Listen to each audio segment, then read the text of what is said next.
The waiter hadn't even finished pouring the vintage red wine when the first hollow-point bullet tore through my wife's shoulder. I didn't freeze. I didn't scream. I counted. 1, 2, 3. By the time the 9th shot hit Tessa, the restaurant was a slaughterhouse of shattered glass and screams. The shooter thought he was executing a helpless woman. He didn't know he just started a war with a Tier 1 Navy SEAL. Hit like, subscribe for more betrayal stories, and comment your city or country. Everything was perfect. Too perfect. That should have been my first warning. We were sitting at the best table in the corner of the Onyx room, the kind of place where the steaks cost more than a car payment and the lighting is kept low to hide the politicians cheating on their wives. It was our 5th anniversary.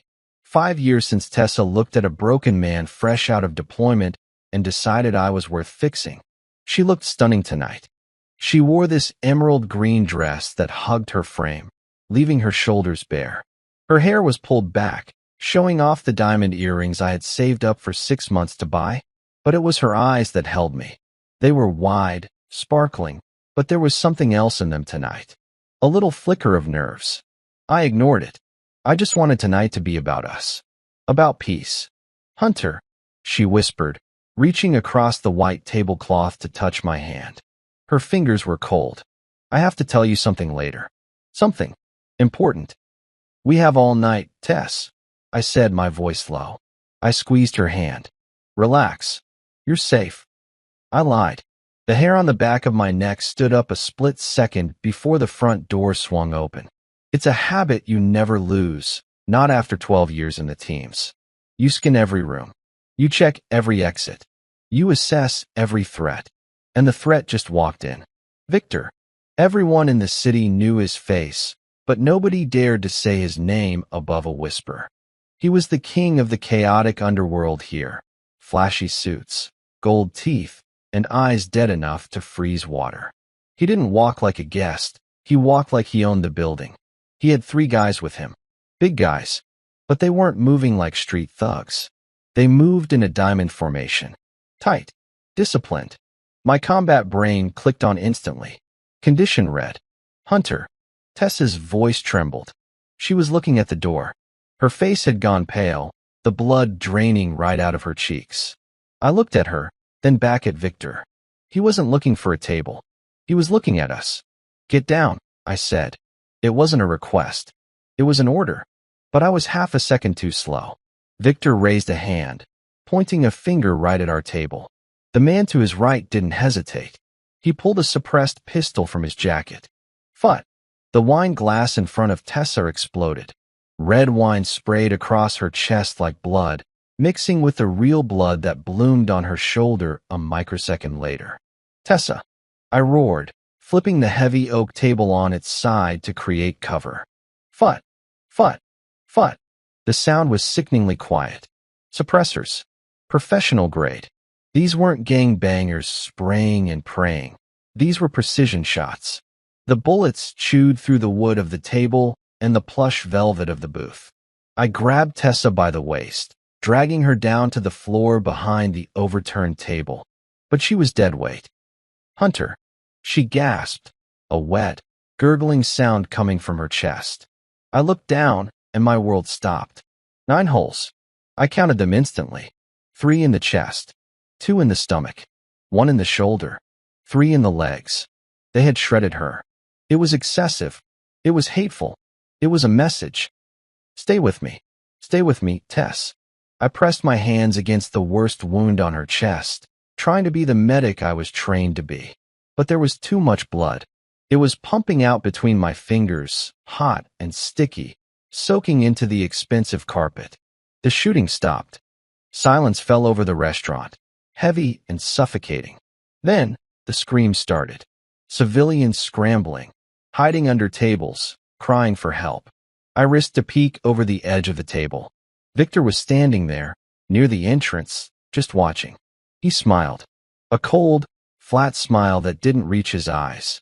Then he turned and walked out, his security team falling back in perfect rhythm. They didn't run. They retreated tactically.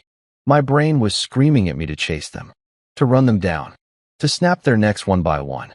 but I couldn't leave her. Hunter. Tessa's voice was barely a whisper now. Her eyes were losing focus, drifting up toward the ceiling. I'm here, baby. I'm right here. I leaned close to her ear, my hands slippery with her blood. Help is coming. You hear me. You hold on. She coughed, blood bubbling past her lips. I'm sorry. Don't talk. Save your energy. The ledger. She wheezed. Under the floor. Then her eyes rolled back. Her chest stopped heaving. No. No. No, no. I started CPR immediately. Compress. Compress. Breathe. Come on, Tess. Don't you quit on me. I worked on her for 6 minutes before the paramedics pulled me off. I fought them at first, swinging blindly, until a uniformed cop pinned my arms. Let them work, son. Let them work. The officer yelled in my face. I collapsed back against the overturned table, my dress blues covered in the bright red blood of the only woman I had ever loved. I watched them load her onto the stretcher. They were moving fast, frantic. That was bad. That meant she was fading. I stood up, my legs feeling like lead. The adrenaline was starting to dump, leaving me cold and shaking. Sir. I turned. A man in a cheap suit was standing there, holding a notepad. Detective Grant. I knew him. He was one of the few good cops left in this rotting city, but he looked tired, defeated. Is she? Grant started, looking at the pool of blood on the floor. She's alive, I said. My voice sounded strange. Metallic. Barely. I need a statement, Hunter. What happened? I looked at the door where Victor had exited. You know who did this? Grant sighed, rubbing his temples. I need you to say it. Victor. I spat the name out like poison. He walked in, pointed at us. His men opened fire. 9 shots, Grant. They shot my wife 9 times while she was eating dinner. Grant grimaced. Victor. Look, Hunter, you know how this goes. Unless we find the gun, unless we get a witness who isn't terrified of him. He walks. He always walks. I looked at the detective. I looked at the chaos around us. I looked at the blood on my hands. It was drying now, turning sticky and brown. He won't walk, I said softly. Grant narrowed his eyes. Don't do anything stupid, Hunter. You're a SEAL, I respect that. But this is the city. This is my jurisdiction. Do not go vigilante on me. I didn't answer him. I just stared at the exit. I replayed the scene in my head. The formation of the shooters. The suppressors. The calm retreat. Victor was a gang boss, a drug pusher. He hired street kids with sideways Glocks. He didn't have access to operators who moved like that. Someone else was involved. Someone who knew tactics. Someone who trained their men to shoot for the kill box. Tessa's last words echoed in my mind. The ledger. Under the floor. She wasn't just a victim. She was involved in something. Something that got her killed. And she was sorry for it. Hunter. Grant barked, snapping his fingers in front of my face. Did you hear me? Go to the hospital. Stay with your wife. Let us handle Victor. I wiped my bloody hands on my pants. I stood up straight, my spine locking into place. The grief was there, a heavy stone in my gut, but I pushed it down. I locked it away in the same box where I kept the memories of Afghanistan and Iraq. Sure, detective, I said, my face completely blank. I'll let you handle it. I walked out of the restaurant, past the flashing lights and the yellow tape. The night air was cool. I wasn't going to let the police handle anything. Victor had made a mistake tonight. He thought he broke me. He thought shooting my wife would make me crumple. But he forgot one thing. You don't shoot a SEAL's family and expect him to call 911. You expect him to clear the block.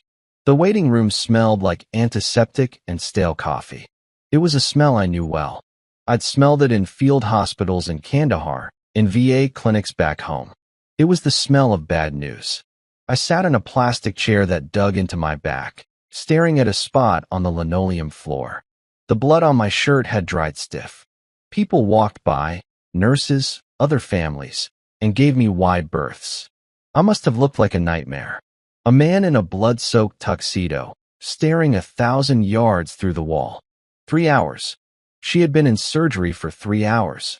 Every time the double doors swung open, my heart hammered against my ribs like a trapped bird. But it was never the surgeon. Just nurses rushing in and out with grim faces. Finally, a man in blue scrubs walked out. He pulled his mask down. He looked exhausted. I stood up. "Doctor." He sighed, rubbing the back of his neck. "Mr. Vance, your wife. She's a fighter. Is she alive?" I demanded. "She is," he said, but his tone didn't lift. "But the damage is extensive. 9 rounds, Mr. Vance. We managed to stop the internal bleeding and repair the damage to her liver and stomach. But one of the rounds nicked her spine. Another caused severe trauma to her left lung." I felt the room tilt slightly. "So she's going to make it." "She's in a medically induced coma," the doctor said carefully. "Her body is in shock. We need to keep her under to let her heal. The next 48 hours are critical. If she wakes up, there's a high chance of paralysis. But right now, we're just fighting to keep her heart beating." I nodded. It was a mechanical motion. "Can I see her?" "Briefly. She's in the ICU. Bed 4. Walking into that room was harder than any raid I'd ever conducted. Tessa looked so small in the bed. She was hooked up to a forest of machines. Tubes ran down her throat. Monitors beeped in a steady, rhythmic cadence that was the only sound in the room. Her face was pale, almost translucent, bruised purple around the eyes. I walked to the side of the bed. I didn't touch her at first. I was afraid I'd break her. "Hey, Tess," I whispered. My voice cracked. The beep of the heart monitor was my only answer. I reached out and took her hand. It was limp and warm. Her wedding ring, a simple gold band, felt cold against my skin. "I'm going to fix this," I told her sleeping face. "I promise you. I'm going to find out why, and I'm going to make sure they never hurt anyone again." I stood there for 20 minutes, just watching her chest rise and fall with the mechanical hiss of the ventilator. Then, the door opened behind me. It was Detective Grant again. He had changed his shirt, but he still looked worn out. He held a cup of coffee in each hand. He offered me one. I didn't take it. "We found the van," Grant said quietly, stepping up beside me. "Burned out under the I-95 overpass. No prints. No DNA. Plates were stolen." "Of course they were," I said. "Victor isn't an amateur." "We brought Victor in for questioning," Grant continued. I turned to look at him sharply. "And?" Grant looked down at his shoes. "And his lawyer was there before we even got the cuffs on. He had an alibi. 3 witnesses say he was at a charity gala downtown at the time of the shooting." "I saw him, Grant," I said, my voice rising. "He stood 10 feet away from me. He smiled at me." "I know, Hunter. I believe you. But in a court of law, it's your word against 3 respectable businessmen who are on Victor's payroll. The DA won't touch it without physical evidence." I laughed. It was a dry, bitter sound. "So he walks, just like you said." "For now," Grant said. "We're building a case. We're watching him." "Watching him isn't enough." Grant stepped closer, lowering his voice. "Hunter, listen to me. I checked your file. I know who you are.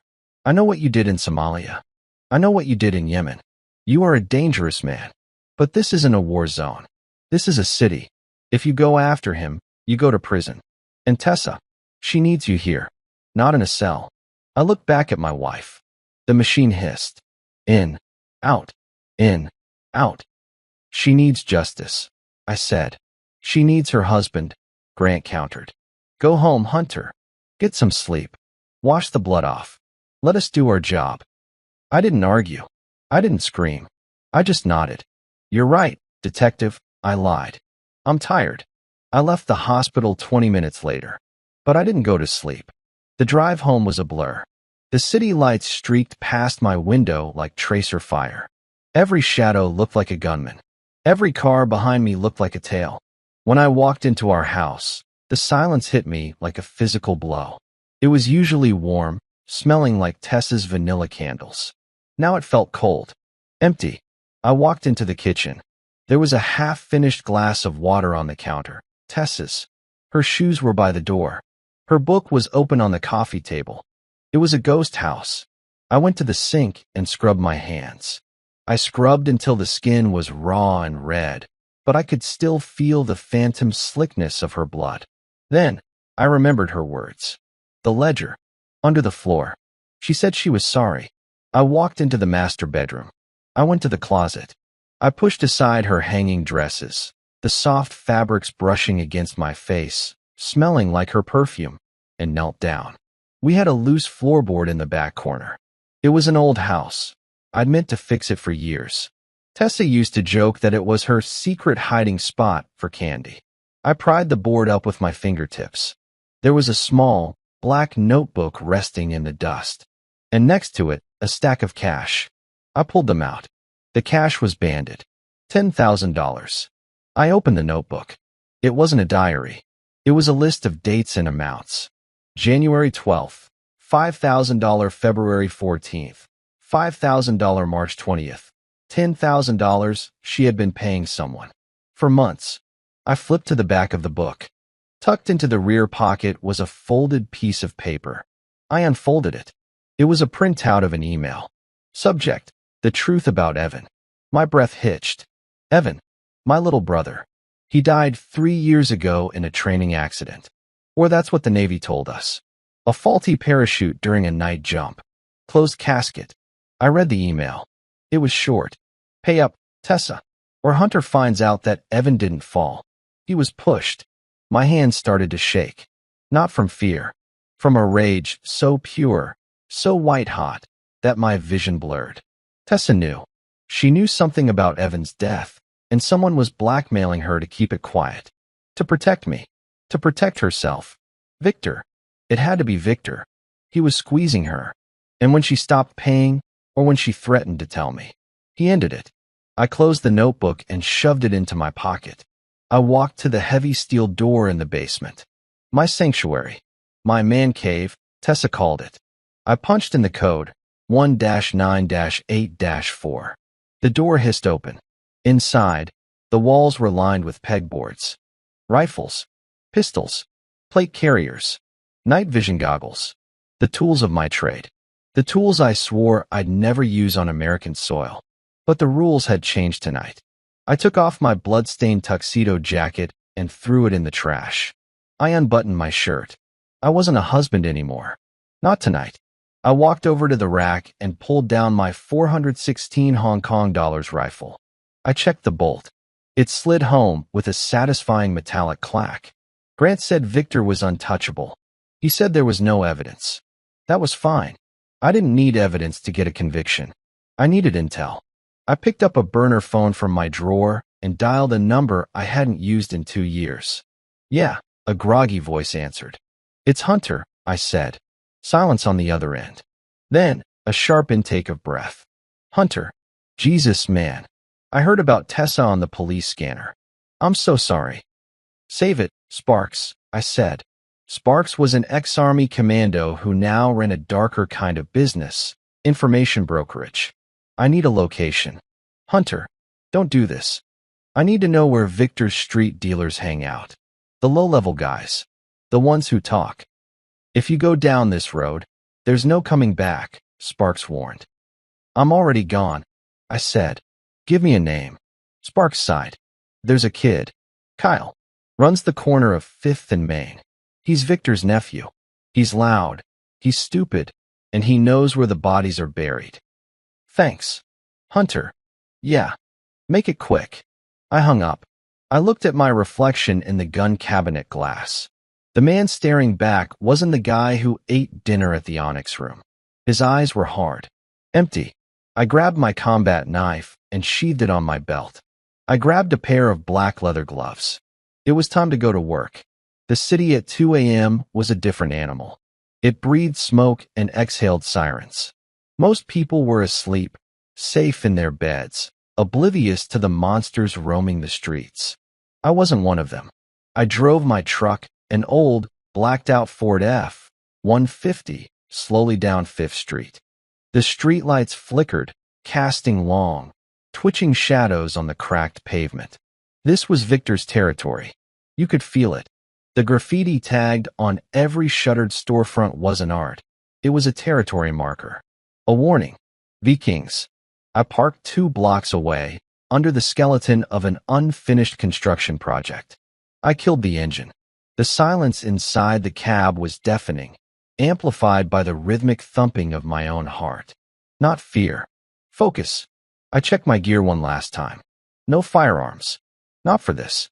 A gun makes noise. A gun ends things too quickly. I needed answers, not a corpse. I had a tactical knife strapped to my ankle and zip ties in my pocket. That was enough. I pulled my hoodie up, shadowing my face, and stepped out into the cold night air. The corner of 5th and Main was a hive of low-level activity. A few junkies shuffled like zombies near the bus stop. A car rolled by slowly, bass thumping, windows down. And there he was. Kyle. He looked exactly like Sparks described. Young, maybe 22, wearing a flashy, oversized puffer jacket that probably cost more than my first car.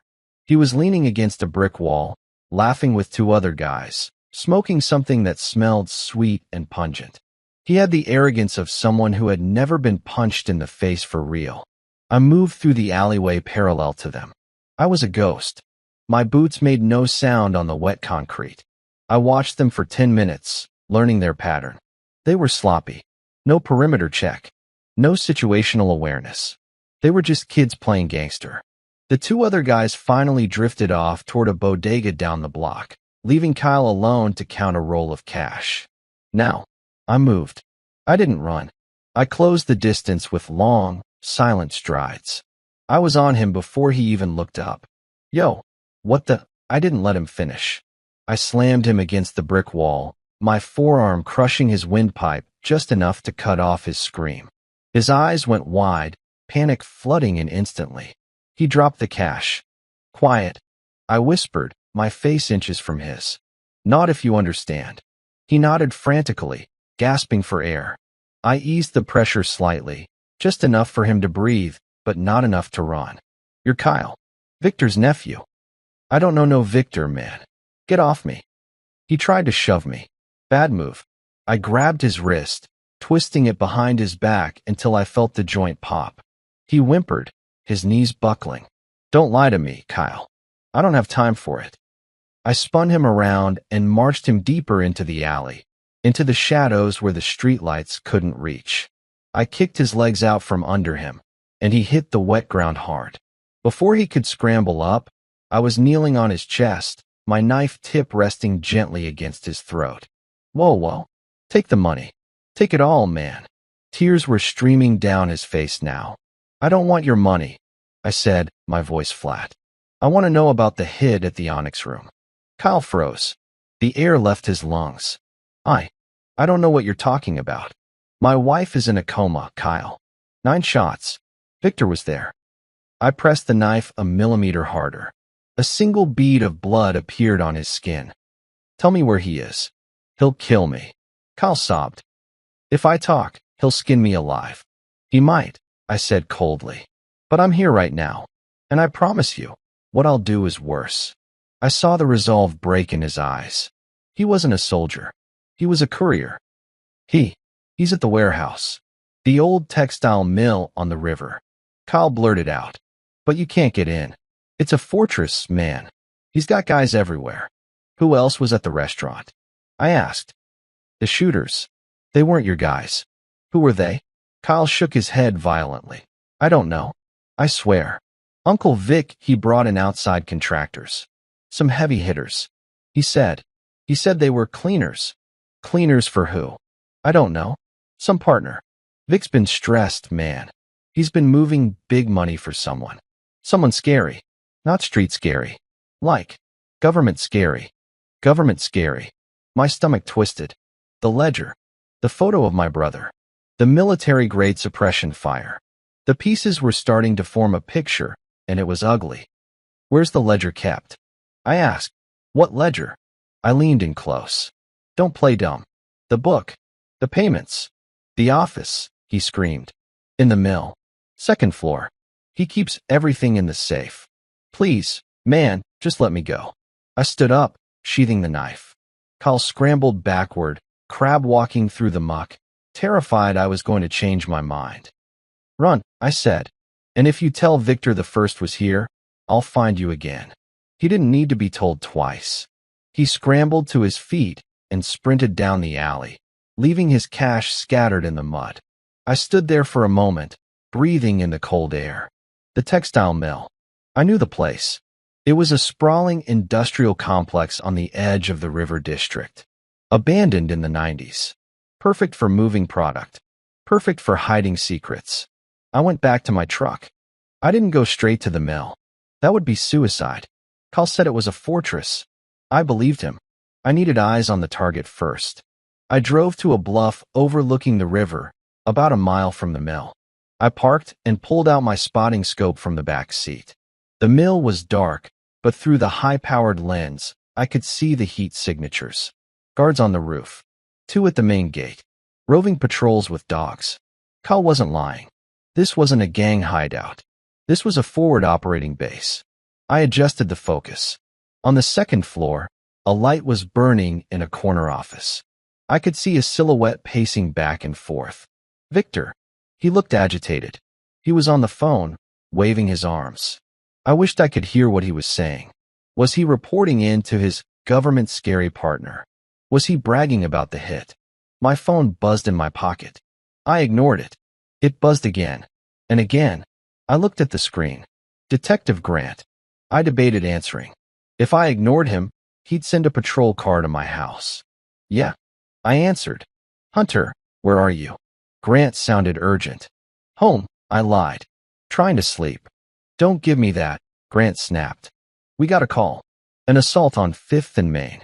Some kid named Kyle claims a psycho in a hoodie nearly cut his throat asking about Victor." "Sounds like a rough neighborhood," I said calmly. "Hunter, stop. I'm serious. I have a patrol car sitting outside your house right now. They say your truck is gone." "Damn." I went for a drive, Grant. Clearing my head. "Come to the station. Now." "Why?" "Because we found something. In the van." The forensics team swept it again. I tightened my grip on the steering wheel. "What did you find?" "A shell casing," Grant said. "It was stuck under the seat rail. It's not standard street ammo, Hunter. It's a 5.56 subsonic round. Military issue. Batch number traces back to a specialized lot." My blood ran cold. "Which lot?" I asked, though I already dreaded the answer. "It traces back to a naval supply depot in Virginia," Grant said slowly. "Hunter, these bullets were issued to SEAL Team 4 3 years ago." The world seemed to stop spinning. SEAL Team 4. My old team. My brother Evan's team. "That's impossible," I whispered. "I need you to come in," Grant said, his voice softer now. "Hunter, if this is some kind of internal mess. If this is your guys." "It's not my guys," I said firmly. "My guys are heroes." "Then come help me prove it." "I have to go, Grant." "Hunter, do not hang up. If you—" I ended the call and powered off the phone. I tossed it onto the passenger seat. The implications were staggering. Subsonic rounds from my own team's supply. That meant the shooters weren't just hired guns. They were operators. Or people with access to our gear. Was this why Evan died? Did he find out someone was selling our ammo? Our tech? And now Tessa. She was paying them to keep it quiet. The anger in my chest was different now. It wasn't hot anymore. It was cold. Ice cold. This wasn't just about a gang boss. This was treason. I looked back through the scope at the mill. Victor was still pacing. I needed that ledger. I needed to know who was pulling the strings. If it was someone from the teams, someone wearing the trident, I would burn them down. I would burn it all down. I put the truck in gear. I wasn't going to the station. I wasn't going home. I needed supplies. Heavier supplies. If I was going to breach a fortress defended by men with military training, I needed to be ready for war. I drove toward the storage unit I kept off the books. The one Tessa didn't know about. The one with the gear I lost during my last deployment. War had come home, and I was the only one ready to fight it. My storage unit was a 10 by 10 steel box on the outskirts of town, buried behind a row of rusted chain-link fences. The padlock clicked open with a heavy snap. Inside, the air was stale and dry. I didn't turn on the light. I knew where everything was by touch. I bypassed the standard gear. I went straight for the heavy case in the back. Inside was my kit from my last deployment, the stuff that didn't technically exist on any inventory sheet. A customized suppressed MP7, flashbangs, a thermal monocular, and my body armor, the ceramic plates heavy and reassuring in my hands. I stripped off my civilian clothes. Jeans and a hoodie wouldn't cut it tonight. I pulled on the black tactical pants, the combat shirt, the boots that had walked through hell in 3 different countries. As I strapped on the plate carrier, I felt a shift. Hunter the husband was gone. Hunter the operator was back. I loaded the MP7 magazines. Click, click, click. The sound was rhythmic, almost calming. I drove back toward the river, but I didn't go to the mill. Not yet. Kyle had mentioned a stash house, a place where Victor kept his overflow. If the ledger wasn't at the mill, it might be there. It was a smaller target, a way to test the waters before hitting the main fortress. The address Kyle gave up was a nondescript row house in a declining neighborhood. Bars on the windows. No lights on. I parked 3 blocks away and approached on foot, sticking to the shadows. My thermal monocular turned the night into a spectrum of glowing heat. 2 heat signatures inside. One near the front door, one in the back. I moved to the back door. It was locked, deadbolted. I didn't bother picking it. I used a small charge of C4 tape on the hinges. Boom. The explosion was a dull thud, barely louder than a car door slamming. The door fell inward. I flowed into the room like smoke. The guy in the back kitchen spun around, a pistol in his hand. He was slow. Thwip thwip. 2 rounds to the chest. He dropped without a sound. I moved to the hallway. The second guy was running down the stairs, shouting. Thwip. 1 round to the leg. He screamed and tumbled down the last few steps, crashing into the wall. I was on him in a second, my boot on his gun hand. Don't kill me, he shrieked. Where is it? I growled, my voice distorted by the balaclava. The book. The records. Upstairs. In the closet safe. The code is 7-7-3-4. I zip-tied him to the radiator and moved upstairs. The house smelled like weed and stale pizza. I found the safe in the master bedroom closet. It was a cheap hotel-style safe. I punched in the code. It beeped and swung open. Inside, there was no cash. Just stacks of papers and a thick, leather-bound book. I grabbed the book and a flashlight. I flipped it open. This wasn't just drug sales. This was a detailed accounting of protection payments. But the names, they weren't drug dealers.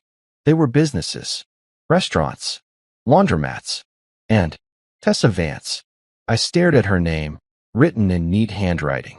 Next to it were monthly payments of $5,000, going back 2 years. But it was the column next to the payments that stopped my heart. Reason, silence, Evan. I felt sick.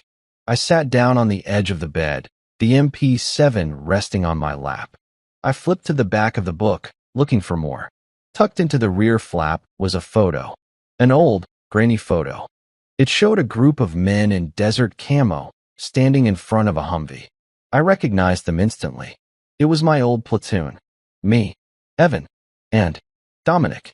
Dominic stood next to Evan, his arm draped over my brother's shoulder. They were smiling.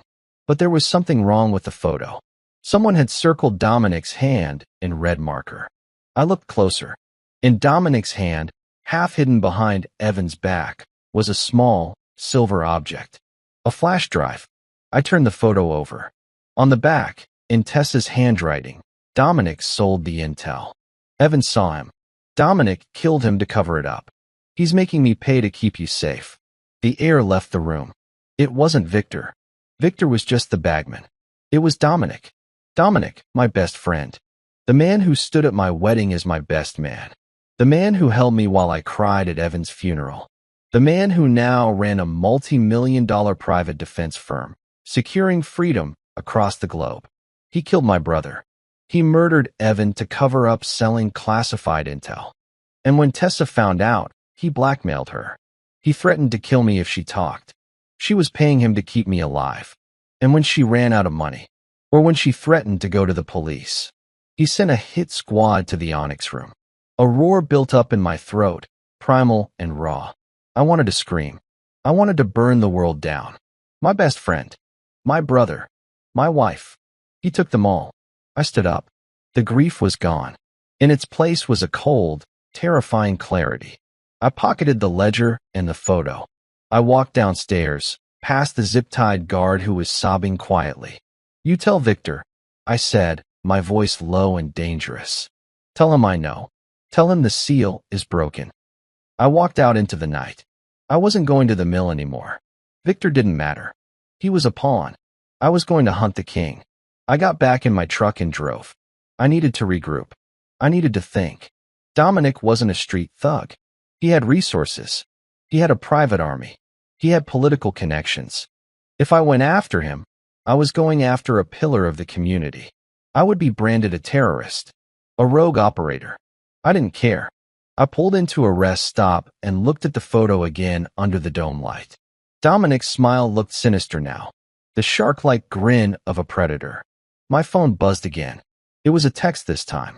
Unknown number. "I know you have the book, Hunter. Stop now, and she might live. Keep going," and we finished the job at the hospital. I stared at the screen. They were watching me. They knew I hit the stash house, and they were threatening to go back to the ICU. Fear spiked in my chest, sharp and cold. Tessa. She was defenseless. I slammed the truck into gear. "You want a war, Dominic?" I whispered to the empty cab. "You got one." I wasn't just a SEAL team leader anymore. I was a husband with nothing left to lose. And tonight, nobody was sleeping. I raced toward the hospital, my truck tearing down the highway at 100 miles an hour. My knuckles were white on the steering wheel. The text message burned in my mind. "Stop now, and she might live." I wasn't going to stop, but I couldn't leave Tessa unguarded. I didn't call the police. Grant meant well, but his department was leaky. If Dominic knew I had the book, he had eyes everywhere, maybe even inside the precinct. I called the one group of men I knew I could trust. My team. "Bravo 2, this is Lead." I said into the phone as soon as the line connected. "Hunter." The voice on the other end was groggy but alert. "It's 3 a.m. What's wrong?" "I need a perimeter," I said, cutting straight to it. "St. Mary's Hospital. ICU. Bed 4. Tessa is the target. I need eyes on every entrance, every hallway. Full kit, but low profile. Nobody gets near her room without a password." There was a pause. No questions asked. That's why I love these guys. "We're rolling. ETA 10 minutes. Password." "Trident," I said. "Copy. We'll lock it down, boss. You handle your business." I hung up, feeling the tight knot in my chest loosen just a fraction. My guys would turn that ICU wing into a fortress. Dominic could send an army, and they wouldn't get through Bravo platoon. With Tessa safe, I turned the truck around. I wasn't going to hide. I was going home. If Dominic wanted to talk, he'd come to me, and I wanted him to. I pulled into my driveway 20 minutes later. The house was dark, silent. I entered through the garage, sweeping the rooms with my MP7 before I relaxed. Clear. I didn't turn on the lights. I sat in the living room, in the dark, facing the front door. The ledger sat on the coffee table in front of me like a bomb waiting to go off. I waited. It didn't take long. At 4:15 a.m., headlights swept across the front window. A sleek, black SUV pulled up to the curb. I watched through the blinds. The door opened, and a man stepped out. He was wearing a suit that cost more than my house. He didn't look like a threat. He looked like a CEO. Dominic. He walked up the driveway with a confidence that made my trigger finger itch. He didn't have backup visible, but I knew they were close. He rang the doorbell. I didn't move. He rang it again. Then, he spoke, loud enough for me to hear through the door. "I know you're in there, Hunter, and I know you're armed. I just want to talk." I stood up, kept the MP7 leveled at the door, and unlocked it with my left hand. I swung it open. Dominic stood there, hands raised, palms open. He smiled, that same charming smile from the photo. "Can I come in?" he asked. "Give me one reason not to drop you right here," I said, my voice dead. Because you want answers, he said smoothly. And because shooting an unarmed defense contractor on your front porch is a quick way to never see Tessa again. I stepped back, motioning him inside with the barrel of the gun. Move. He walked in, looking around the living room casually. Nice place. Tessa really fixed it up. She always had good taste. Don't say her name, I warned. Dominic turned to face me. The smile faded. He looked tired now. Hunter, look. This situation. It's messy. It got out of hand. You killed Evan, I said. It wasn't a question. Dominic didn't flinch. Evan was a good soldier, but he was naive. He didn't understand how the world works. The intel he saw, it wasn't just data. It was necessary. It was leverage against people who want to hurt this country. You sold classified troop movements to the highest bidder, I spat. That's not leverage. That's treason. It's business. Dominic snapped, his mask slipping for a second. And with that money, I built a company that saves lives. My contractors protect embassies. We extract hostages. We do the dirty work the Navy won't touch. And you killed my brother to protect your profit margins. I protected the mission, Dominic shouted. Then he took a breath, smoothing his tie. And Tessa, she found the drive in Evan's things. She didn't understand either. She wanted to go to the press. I couldn't let her destroy everything I built. So you bled her dry, I said, pointing to the ledger. You blackmailed her. I gave her a choice, Dominic said. Pay the consulting fee, keep quiet, and you stay safe. It worked for years. But then she stopped paying. She said she was done. She said she was going to tell you everything tonight at dinner. The realization hit me. That's why she was so nervous. That's why she wanted to talk. She was finally going to tell me the truth. And Dominic ordered the hit to stop her. You sent the shooters, I said. I sent a containment team, Dominic corrected. Victor provided the muscle, my guys provided the oversight. It was supposed to be clean. A robbery gone wrong. But you had to play hero. Get out, I whispered. Dominic looked at me, surprised. What?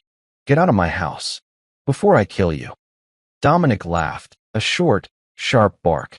You can't touch me, Hunter. I'm a government asset.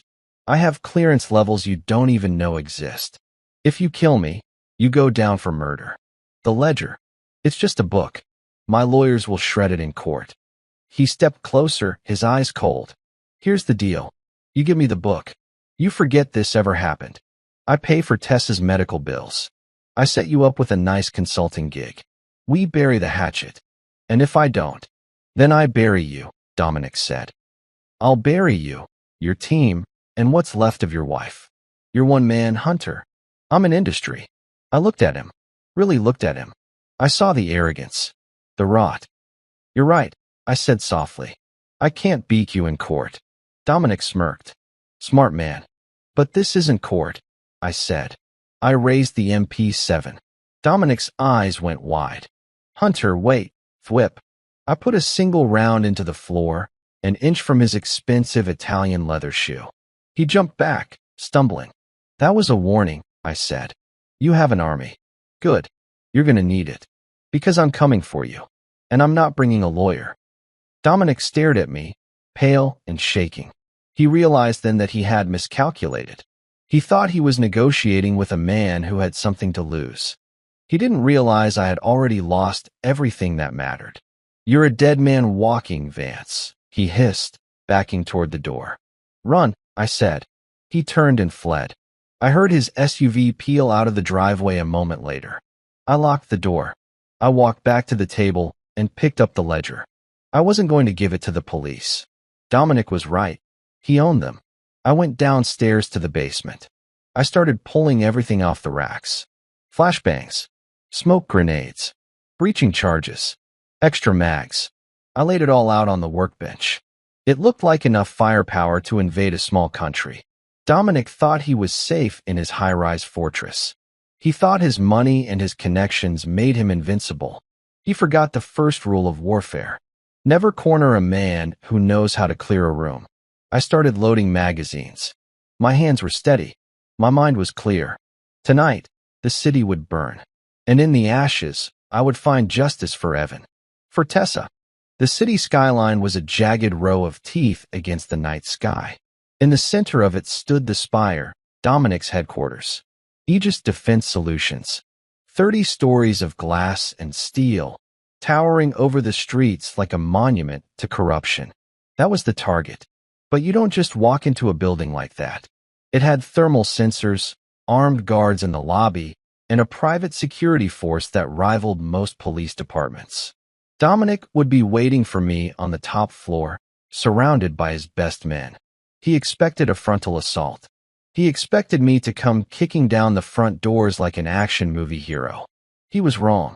I parked the truck 4 blocks away in a parking garage. I wasn't dressed as a civilian anymore.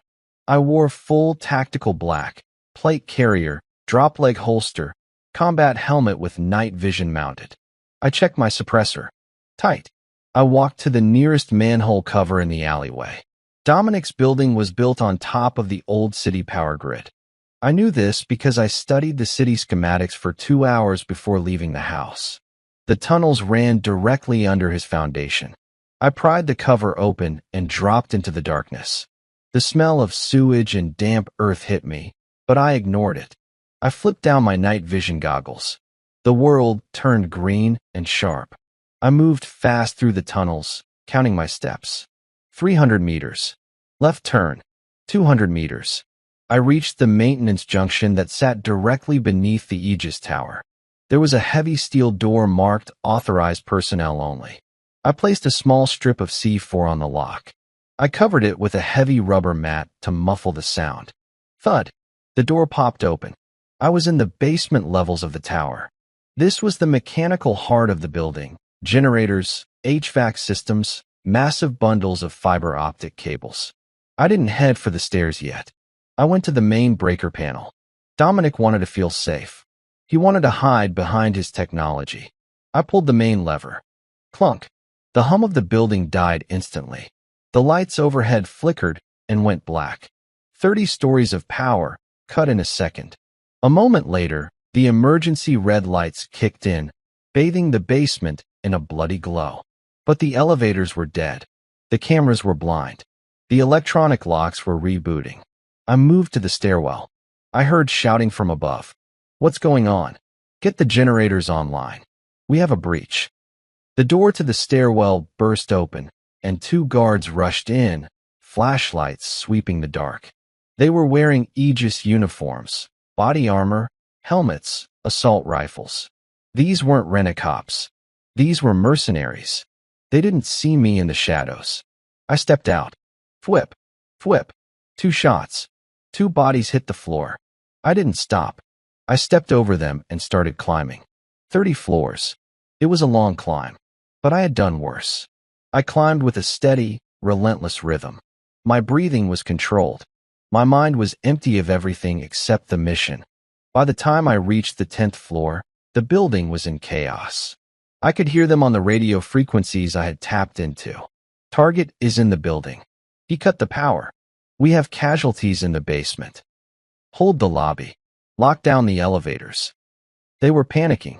They were reacting to what they couldn't see. I reached the 20th floor. The door to the stairwell opened again.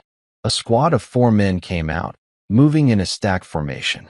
Clear the stairs, the point man yelled. I didn't engage them head on. I tossed a flashbang around the corner. Bang. The sound was deafening in the concrete stairwell. The blinding white light seared the air. My eyes. I can't see. I rounded the corner while they were disoriented. I didn't spray bullets. I placed my shots. 1 for each man. Efficient. Brutal. I kept climbing. 25th floor. I could feel the fatigue burning in my legs, but the adrenaline pushed it down. I thought of Tessa in that hospital bed. I thought of Evan in his coffin. I wasn't tired. I was angry. At the 29th floor, I stopped. The door to the 30th floor, Dominic's penthouse office, would be heavily fortified. They would be waiting for me to come through that door. So I didn't. I exited on the 29th floor. It was an open-plan office space, rows of empty cubicles bathed in the eerie red emergency light. I went to the far wall, where the HVAC vents ran up to the penthouse. I pulled a small specialized charge from my pouch. A linear cutting charge. I placed it on the ceiling, tracing a square shape. I stepped back and detonated it. The ceiling collapsed in a perfect square, dust and drywall raining down. I tossed a smoke grenade up through the hole. Hiss. Thick gray smoke filled the room above. He's coming through the floor. Watch the vents. Someone screamed upstairs. I hooked a grapple line to a pillar and hoisted myself up through the smoke. I emerged into the penthouse. It was a war zone. Smoke swirled everywhere, cutting visibility to zero. The emergency lights made the smoke look like fire. I switched my scope to thermal. I saw them. 6 heat signatures fanned out across the room, aiming at the stairwell door. They were looking the wrong way. I raised my MP7. Thwip. Thwip. 2 down before they even turned around. Contact rear. Contact rear. The remaining 4 spun around, firing blindly into the smoke. Bullets chewed up the expensive furniture, shattering glass vases and shredding paintings. I moved. I never stayed in one spot. I flanked them, moving through the smoke like a predator in deep water. Thwip. Another one down. Thwip. And another. The last 2 guards panicked. They broke formation and ran toward the inner office, Dominic's sanctuary. I let them run. They would lead me right to him. I walked through the smoke, stepping over the bodies of men who sold their souls for a paycheck. I reached the double mahogany doors of the inner office. The 2 guards were fumbling with the lock, trying to get in. Open the door. Let us in. They screamed, banging on the wood. Dominic had locked them out. He sacrificed his own men to buy himself time. I didn't shoot them. I pistol whipped the first one, sending him crumbling to the floor. The second one dropped his weapon and put his hands up, shaking violently. Go, I said. He ran. I stood alone in front of the doors. Inside was the man who killed my brother, the man who destroyed my wife. I reloaded my weapon. I didn't kick the door down. I didn't shout a challenge. I placed my hand on the handle. It was unlocked now. He was waiting. I took a deep breath. End of the line, Dominic, I whispered. I pushed the doors open and stepped into the final arena. The inner office was massive, with floor-to-ceiling windows that looked out over the burning city lights. But inside, the only light came from the red emergency strobes and the tactical lamp on my rifle. Dominic wasn't sitting behind his desk. He wasn't cowering in a corner. He was standing in the center of the room, wearing a tactical vest over his expensive suit. He held an assault rifle, a custom M4, leveled at the door. And he wasn't alone. 2 more men stood flanking him. These guys were different. They didn't wear the standard Aegis uniforms. They wore no patches, no insignia, just black gear and hardened faces. I knew you'd come, Dominic said. His voice was calm, amplified by the acoustics of the large room. You were always predictable, Hunter, the noble warrior, the crusader. I didn't speak. I stayed low, using the heavy oak door frame as cover. I scanned the room. 3 targets. High ground advantage. No cover in the open space between us. You cleared the lobby, Dominic continued, his rifle tracking my position. You took out my security detail. Impressive. But these men, they aren't security guards. They're former Spetsnaz. And they don't miss. One of the Russians said something in his native tongue, his eyes locked on my position. Put the gun down, Hunter, Dominic said. It's over. You can't win this one. I checked my mag, 20 rounds left. It's over when I say it's over. I called out. I moved. I didn't step out to shoot. I tossed my last flashbang into the center of the room. Bang. Even with their training, the blast forced them to flinch. I swung out, my MP7 barking. Thwip thwip. I aimed for the Russian on the left. 2 rounds to the chest plate. He stumbled, but didn't drop. Body armor. Heavy grade. Headshots. Dominic screamed. Take his head. The Russians opened fire. Bullets tore chunks out of the door frame, sending splinters flying into my face. I ducked back, debris raining down on my helmet. They were suppressing me. Moving up. I could hear their boots crunching on the glass. I needed to change the geometry of the fight. I looked at the heavy marble bust of some Roman emperor sitting on a pedestal next to me. I kicked it over. It crashed into a glass display case, creating a loud, shattering distraction. While the noise echoed, I dropped to the floor and rolled into the room, firing from the prone position. Whip. One shot. Clean. It caught the left Russian in the exposed gap between his helmet and his vest. He dropped instantly. One down. Two to go. The second Russian roared and sprayed fire at me. I scrambled behind a heavy leather sofa as bullets ripped through the stuffing, white feathers exploding into the air like snow. "You're trapped, Hunter," Dominic yelled. He was firing too now, aggressive, uncontrolled. He was losing his cool. I was pinned.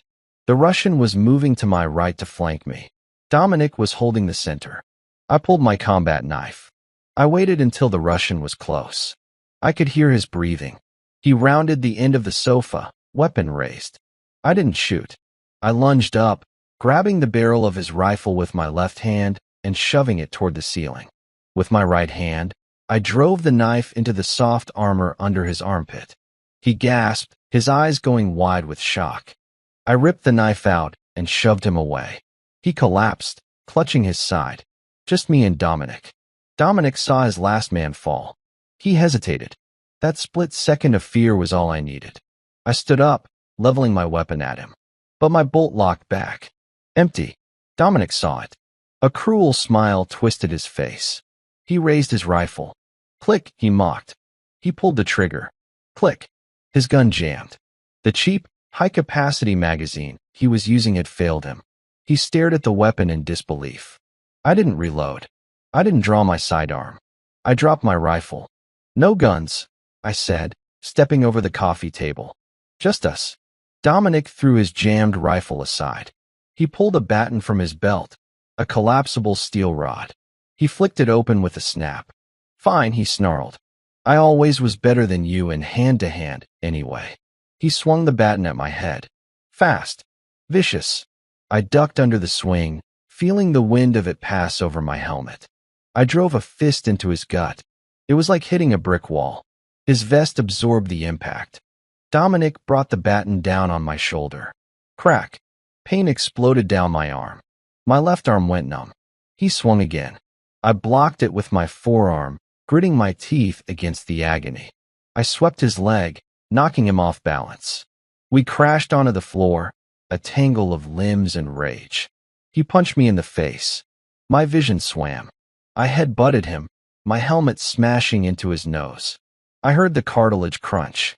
Blood poured down his face, but he didn't stop. He was fighting for his life. He got his hands around my throat, squeezing. His thumbs dug into my windpipe. "You should have died in the desert," he screamed, spitting blood in my face. "You and Evan both. You were relics. Dinosaurs. I was building the future." My vision started to tunnel. Black spots danced at the edges of my sight. Evan. Tessa. The rage surged back, hot and revitalizing. I reached up and grabbed his pinky finger. I bent it back until it snapped. Dominic shrieked and let go. I rolled him over, pinning him to the floor. I rained punches down on his face. Left, right, left, right. I wasn't a soldier anymore. I was a husband. I was a brother. Every punch was for the years he stole. Every punch was for the lies. "This is for Evan." Smash. "This is for Tessa." Smash. Dominic stopped fighting. He lay there, broken, wheezing, his face a ruin. I stood up, panting, my chest heaving.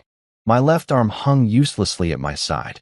I looked down at him, the man who had been my brother, the man who ordered my wife's execution. "Finish it." Dominic gurgled through a mouthful of blood. "Do it. Be the killer you are." I reached for my sidearm. I pulled it from the holster. I racked the slide. I pointed it at his head. My finger tightened on the trigger. It would be so easy. One pull. It ends. But then I looked at the desk. There was a picture frame, knocked over in the fight. I picked it up. It was the same photo from the ledger. Me, Evan, and Dominic. Before the money. Before the betrayal. If I killed him now, his lawyers would spin it. I'd be the crazy vet who snapped. The truth about Evan would die with him. He'd be a martyr, and I'd be a monster. No, death was too easy for him. I lowered the gun. No, I said. Dominic looked confused. What? You don't get the easy way out, I said. You don't get to die a hero. I pulled a pair of zip ties from my pouch. I rolled him over and secured his hands behind his back, tight enough to cut off circulation. You're going to prison, Dominic. For treason. For murder. And you're going to live a long, miserable life knowing that I'm the one who put you there. I walked over to his desk. I found his computer. I pulled the hard drive out. I grabbed the ledger from my pouch and dropped it on his chest. The police are coming, I said. And this time, you can't buy your way out. Sirens wailed in the distance, getting louder. The red lights continued to flash. I walked to the window. The city below was waking up. I had cleared the block. I had cleared the building. But the war wasn't over. Not until I saw him in chains. The sirens were a symphony now, screaming from every direction. Red and blue lights reflected off the shattered glass of the penthouse, mixing with the emergency strobes inside. I looked down at Dominic. He was barely conscious, his face a swollen mask of defeat. You think this is over, he rasped, coughing up blood. You think a book and a hard drive will bring me down. I own judges, Hunter. I own senators. Not anymore, I said. I heard the heavy thud of boots in the stairwell. A lot of them. Police. Drop your weapon. Hands in the air. I placed my pistol on the floor and stepped back, raising my good hand. My left arm still hung limp, throbbing with a dull, sickening ache. A SWAT team burst into the room. Shields up. Rifles trained on my chest. On the ground. Now. I complied slowly. I went to my knees, then to my stomach. Don't shoot. A voice shouted from the back. Hold your fire. Detective Grant pushed through the line of armored officers. He looked at the carnage, the bodies of the Russian mercenaries, the shattered furniture, and finally, Dominic zip-tied on the floor. Grant looked at me.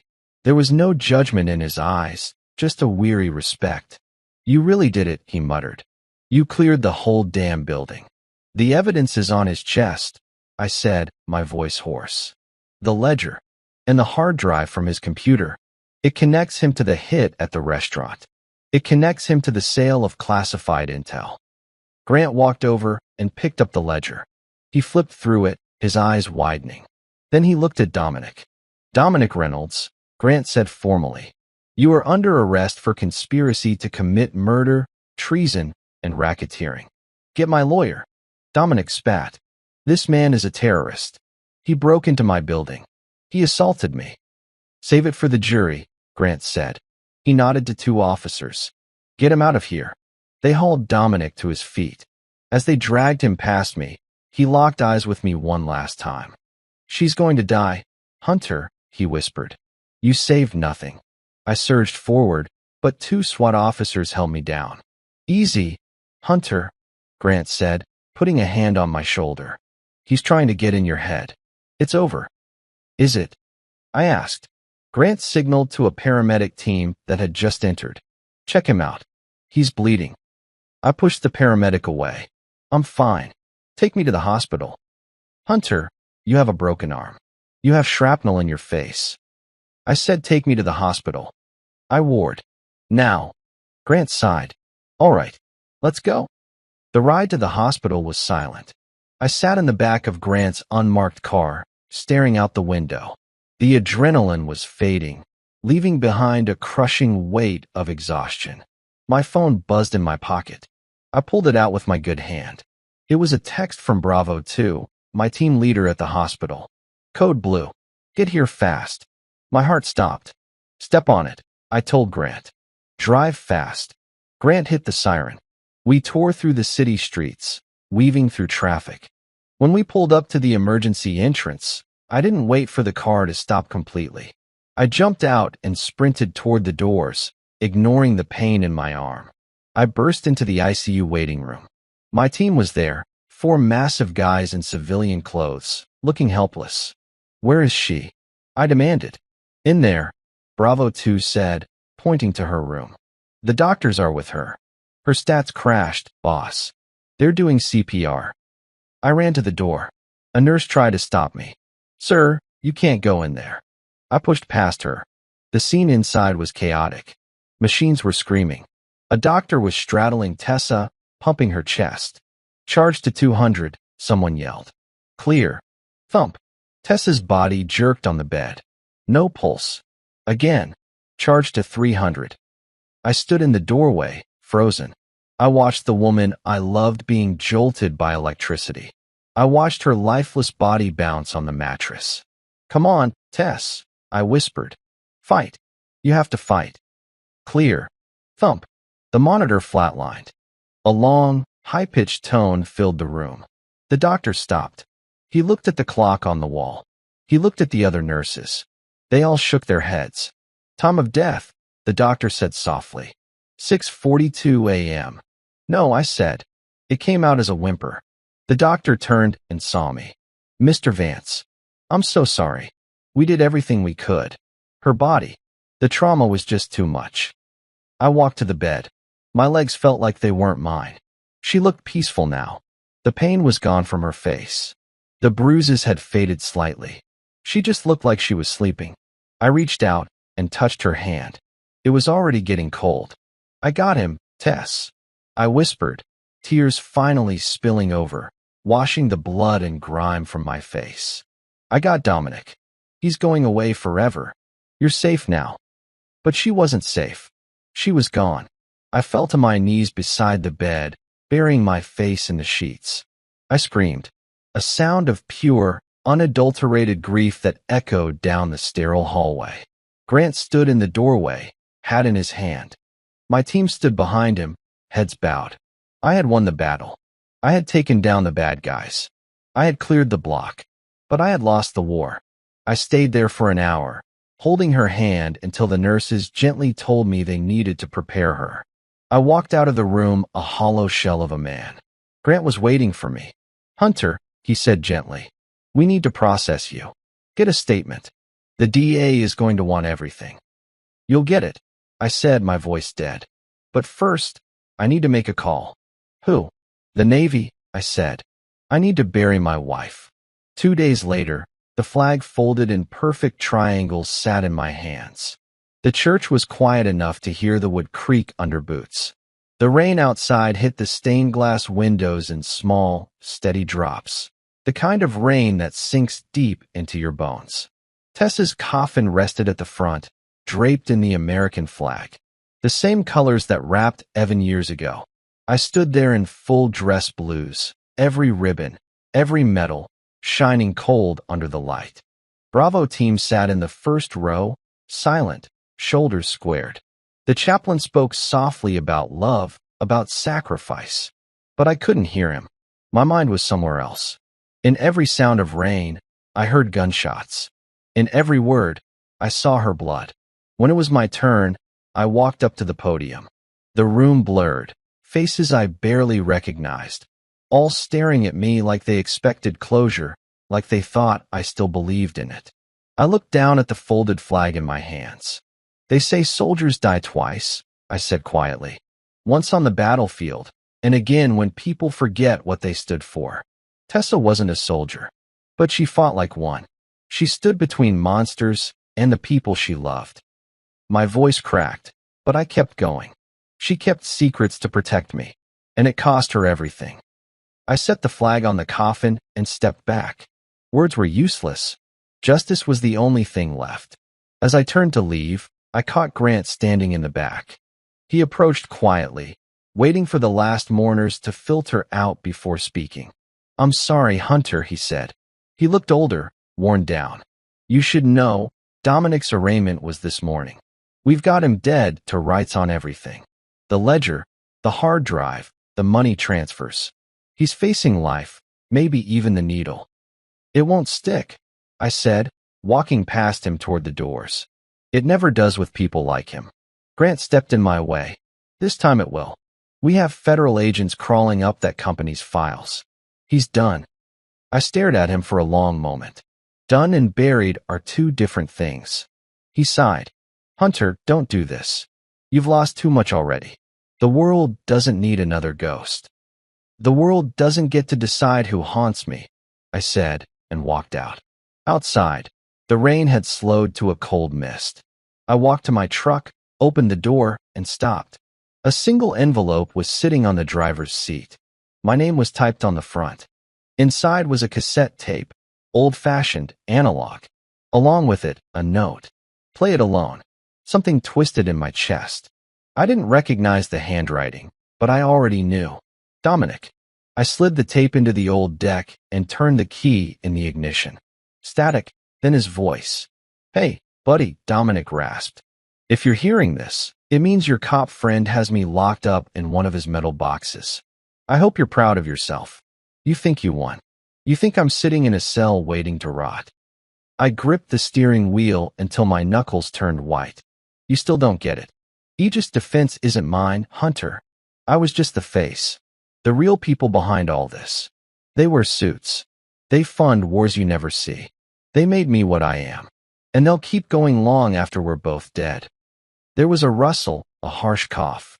You're chasing revenge in a world that doesn't have justice anymore. So here's my gift to you. There's a second book. The full ledger. It's out there. My insurance policy. Find it. And you might finally understand what Evan died for. Silence. Then one last line. See you in hell, brother. The tape clicked off. I sat there staring at the dashboard for a long time, the rain drumming softly on the roof. Dominic was right about one thing. This wasn't over.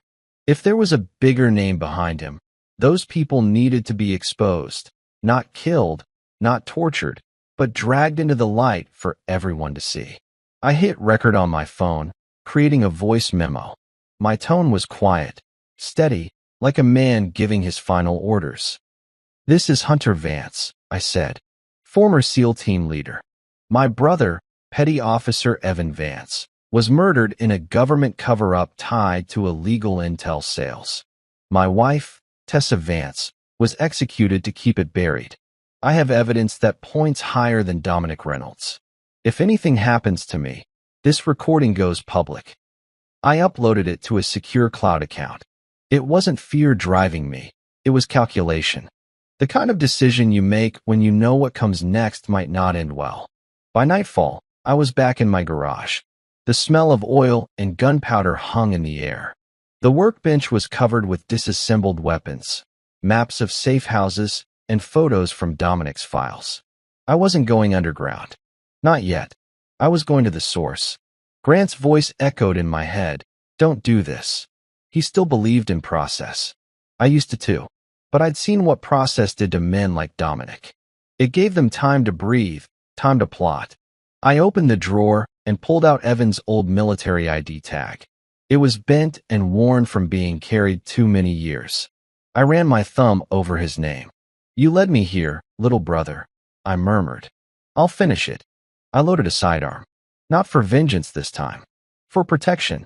Before leaving, I stopped at my desk. There was one photo frame sitting there. Me, Tessa, and Evan from years ago. I turned it face down. I couldn't look at it tonight. I stepped outside, locking the door behind me. The night was cold, and somewhere out there was the second ledger, the thread that tied everything together. I wasn't clearing a block anymore. I was walking into something bigger. A silent war. Washington, D.C. looked different when you drove through it knowing what really fueled it. Money, secrets, and men who traded both like currency. I hadn't slept in 2 days. I followed the trail Dominic left, hidden in offshore routing codes embedded in his company files. There was a single corporate address tied to a dummy shell, a defense consultancy inside a glass tower just outside the Capitol. The name on the door was Blackbridge Global. It sounded harmless, respectable, but deep inside, it was the heart of everything. I sat across the street in a rental sedan, watching executives in tailored coats swipe ID badges through the lobby turnstiles. Average people saw government analysts. I saw ghosts, the kind of men who send soldiers like Evan to die for numbers on a spreadsheet. At 6:45 p.m., my phone vibrated. A single text from Grant. Dominic's been moved. Federal Witness Facility, Baltimore sector. He cut a deal to testify. A deal. The word felt poisonous. Dominic wasn't just surviving. He was rebuilding. He'd sell them information, and they'd wipe his record clean. Maybe even hand him a new company with government blessing. I clenched my fist until my wrist popped. But Grant's timing was more than coincidence. He added another message. I can delay his transfer for 1 hour. Make it count. I looked up at the tower again. Dominic wasn't my only loose end. Whoever Blackbridge Global was, that was the bigger game. He worked for them, not the other way around. I stepped out of the car, pulling the cap low over my face. My sidearm was holstered under a heavy jacket. No rifle tonight. No helmet. Just quiet reckoning. The lobby guard nodded as I walked past. I looked like another suit leaving late. That's the thing about security. They only see danger when it looks dangerous. Elevator to the 22nd floor. Top executives only. The doors opened to a dim office lined with dark glass. Only one light was on, a desk lamp. A man stood behind it, tall, silver-haired, calm. He was older, maybe 60, but carried himself like someone used to giving orders that changed maps. On the wall behind him hung framed photos of soldiers shaking hands with senators. He didn't flinch when he saw me. "Mr. Vance," he said smoothly. "I was wondering when you'd arrive." My pulse kicked up. "You know who I am." He smiled. "Of course. We all do. Sit down. Let's be civilized." "I'm not here to talk," I said, eyes scanning for cameras. He gestured at the corner. "Already cut. You've got 3 minutes before every alarm in this building refuses to acknowledge this floor exists." I stayed standing. "You ran Dominic." "Managed, Mr. Vance. Men like him require direction." He went off script, unfortunately. The old man clasped his hands. "You did us a service cleaning that mess." "A service?" My voice came out like gravel. "He killed my wife." He nodded slightly. "Collateral tragedy. I don't expect forgiveness, but I do offer you truth." My hands curled into fists. "Say it." "Your brother discovered one of our black contracts. Operations conducted under classified budgets." Dominic panicked. "We approved his removal to contain exposure. It was regrettable, but your brother's death kept 1,000 lives out of a foreign prison. You understand what we wait, soldier. You understand balance." "Don't call me soldier," I snapped. The man studied me, unshaken. "You came because you want meaning. But meaning doesn't live here. There are no villains, Mr. Vance. Only necessary men." "I buried necessary men," I said quietly. "They died for truth." He smiled softly. "Truth. Truth doesn't feed nations. It destroys them. Walk away, and maybe, just maybe, I'll let you keep breathing." I lifted the pistol from under my jacket and set it gently on the desk between us. "You think I came here to shoot you? No. I'm not giving you a clean death." For the first time, he blinked. "I downloaded your internal archives from Dominic's hard drive." I continued. "Every message, every payment, every shadow deal. The same files Evan saw before he died. They're already uploaded to a public server. By morning, the world sees what you built." The color drained from his face. "You don't understand the gravity of—" "I understand perfectly." I cut him off. "You hide behind gray areas. I live where there's black and white." He stepped closer. "You'll spark an international crisis. Do you want that blood on your hands?" "I already washed off enough of it," I said, backing toward the elevator. "You built this tower on corpses. Let the world decide if it sinks." The old man stood frozen as I walked out. When the elevator doors closed, he finally moved, but it was too late. Outside, I could already hear sirens miles away. News spreads fast when truth burns through locked servers. By the time I reached the rental car, my phone rang again. It was Grant. "What did you do, Hunter?" he demanded. "The FBI just lit up D.C. Someone dumped classified intel across 5 news outlets." "Not someone," I said. "Everyone deserves to see who writes their wars." Grant groaned. "You just made yourself public enemy number 1. "Then the truth finally has my name," I replied. There was silence. Then, softly, Dominic's transfers off the table. He's dead. Cell explosion. Self-inflicted, they said. Convenient, I murmured. Where are you going now, Hunter? Grant asked. Home, I said. He hesitated. For once, I believe you. The next morning, the headlines exploded across every major channel. Defense mogul exposed for secret arms network. Photos of senators, generals, Dominic's company, Blackbridge Global, even leaked clips of the old man from the 22nd floor. Justice. Ugly, imperfect, but real. I parked the car by the ocean just as dawn broke. The orange light crept over the waves. The folder with the last few photos of Tessa sat on the passenger seat. I took Evan's dog tag out, tied it to hers, and tossed them into the sea. Rest now, I whispered. The fight's done. Behind me, somewhere far away, the world was already changing, corruption unraveling, lies surfacing. But on this quiet beach, there was finally silence. The kind only found after the last shot's been fired. It had been 7 weeks since the world cracked open. The leak I released scorched through the system like wildfire. Headlines, hearings, resignations, arrests. Dominic's empire was dead, and the men who fed it were dragging each other down to survive. But I didn't stay to watch. I vanished quietly, like I was never here. Some said I went off-grid. Others said I joined a private military unit overseas. The truth was simpler. I just stopped running. Tonight, I stood on the edge of that same coastline where I said goodbye to Tessa and Evan's tags. The wind off the ocean was cold but clean, like it had washed away the smell of smoke and blood that had followed me for years. The world was awake behind me. Sirens, politics, chaos. But the sea never changed.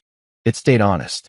Grant's voice echoed in my head from our last call 2 weeks ago. You did what you thought was right. Now let the rest go. Maybe that's all any soldier can really hope for in the end. Not peace, just release. I pulled out my phone and looked at the old photo again. Tessa's smile, Evan's grin, my own younger face between them. None of us knew how short it would be. None of us knew what it would cost. A seagull cried overhead, the sound sharp against the waves. I let the phone fall from my hand into the sand, screen glowing faintly in the dark. I spoke softly to the night. Evan, you can stop waiting. It's finished. A shadow crossed the sand behind me. Bravo 2.